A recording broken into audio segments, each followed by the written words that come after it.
Donc nous sommes une fédération qui regroupe des associations de résidents secondaires dans les stations de montagne. Donc nous sommes spécialisés dans les stations de montagne et c'est pourquoi j'ai cherché des personnes qui s'occupaient des VTT, puisque maintenant le VTT prend une place très importante dans les stations de montagne.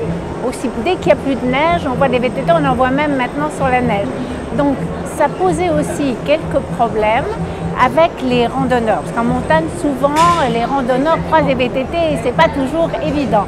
Alors l'origine, c'est une demande de renseignement des associations des résidents de montagne qui développent des activités hors ski, on va dire, essentiellement sur le VTT, et qui, connaissant un petit peu moins bien ce milieu, se sont adressés à nous pour avoir des conseils surtout sur les bonnes pratiques à respecter par les VTTistes pour qu'ils s'intègrent bien dans un cadre, je dirais, harmonieux, sans gêner les pédestres, sans gêner les habitants, de manière à ce que l'on puisse cohabiter et partager nos espaces d'activité.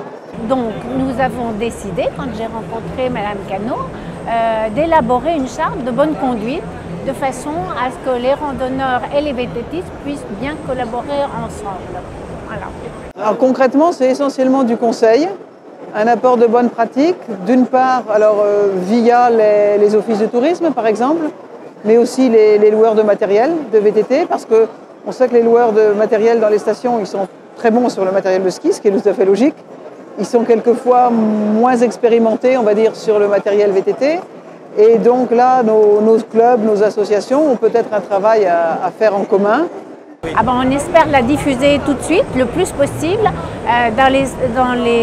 nous dans les stations, mais aussi je pense que Mme Cano la diffusera ailleurs. Alors dans les offices de tourisme, les loueurs de VTT, et c'est je pense à ces occasions-là qu'on peut diffuser la charte.